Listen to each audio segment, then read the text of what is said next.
Hello and welcome to Archaeologists Anonymous, a safe space for you archaeology addicts out there. On today's episode, we'll be talking about the top 5 things that you didn't know about the Indus River Valley Civilization. Let's get into it.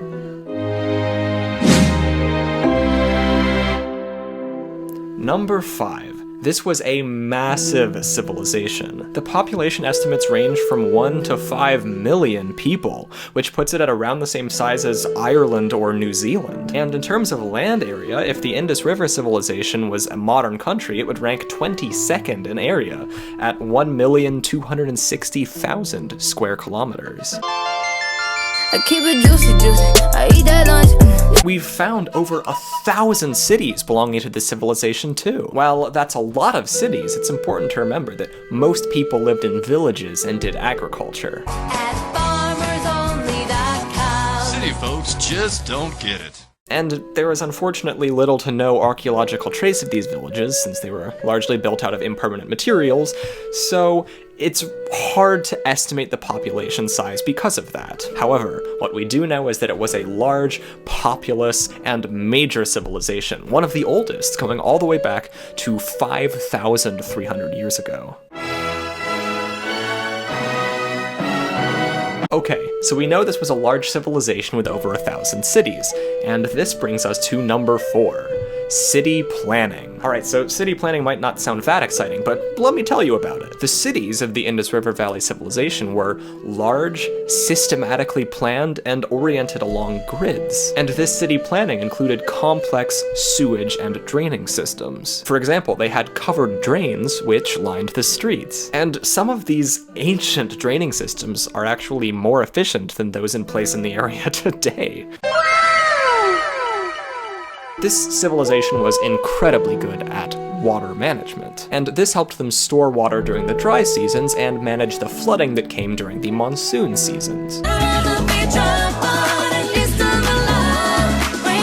And in addition to these genius water and drainage management systems, they also had really impressive urban architecture. This included impressive multi-level houses, which were grouped around wells in neighborhoods of sorts, and a lot of these houses had inner courtyards and even their own bathrooms. And though some houses were larger and some were smaller, all of these houses had convenient access to the urban amenities of the Indus River Valley Civilization's cities. And as a result, archaeologists have noted a fairly low level of concentration of wealth, at least in terms of the urban space. So, at least in the design of its cities, this civilization appears to have been relatively egalitarian. YouTube. RTube. Now that we're talking about cities, let's zoom in and look at a cool building in one of them, and that brings us to number 3, the Great Bath of Mohenjo-Daro. Mohenjo-Daro is one of the largest and most famous cities in this civilization. We think that the Great Bath was possibly a public bathing building. It has staircases leading down into an 8-foot deep pool. We think that they made this pool watertight through tight placement of bricks and plaster, just like you'd see in a modern pool.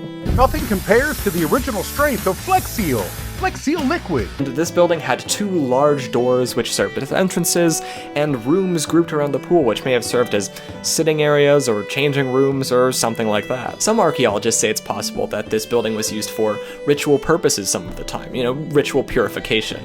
It's the archaeology meme, it's for ritualistic purposes. Ultimately, we don't know quite what's going on with this building, although it is possible that it is a public bath that predates those of Rome by 2,000 years. Just so you get a picture of how old this city was, Mohenjo-Daro was older to the Romans than the Romans are to us.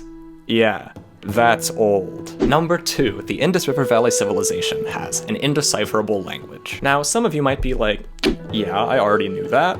But what you might not have known is that our main source for the language is these stamps that were used to mark clay. These have the language written at the top and then animals below them. Some have elephants, some have water buffalo, and a good number of them have these unicorn figures. And we don't quite know what's going on here with these stamps. Perhaps they were used as guilds to mark out certain trade goods. You could use them as stamps to indicate certain trades or products. But were these stamps used for other things? We don't really know. And what we can tell from these stamps is limited by the fact that we can't read the language. And especially since we can't read that Indus script, we don't quite know exactly what to call this civilization. Some have proposed the Indus-Saraswati civilization for the two rivers that made up the river valley. Some like the Harappan civilization, which was named after the major city of Harappa, which was one of the earliest cities that we found from the civilization. And some say Indus River Valley Civilization. I have to admit, I'm personally influenced by Bill Wirtz. Indus River Valley Civilization. Until we can read their language, the jury will probably still be out on what exactly to call this civilization. And that brings us to number 1, which is another mystery.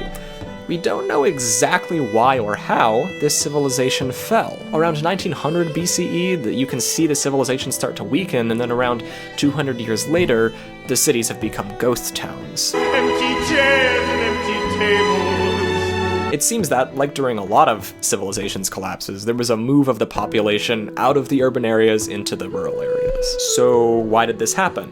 Well, in the 1950s, there was this Aryan invasion hypothesis, and those are not the Nazi kind of Aryans, they're the South Asian kind of Aryans.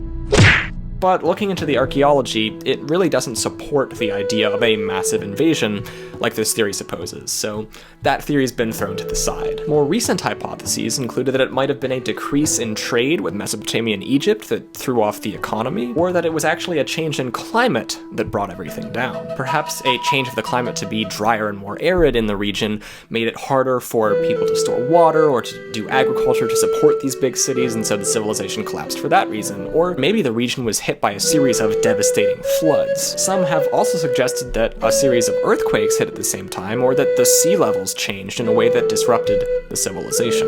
A civilization ultimately falling because of climate change. Why does that sound so familiar? Anyways, we don't know exactly why the Indus River Valley Civilization collapsed, but we do know that it did after a solid 1,500 to 2,000 year run, and a series of very impressive cities and technologies. That brings us to the end of our list. Thank you so much for watching. I have been Sean Silvia of Archaeologists Anonymous. Don't forget to like and subscribe, and I'll see you in another video.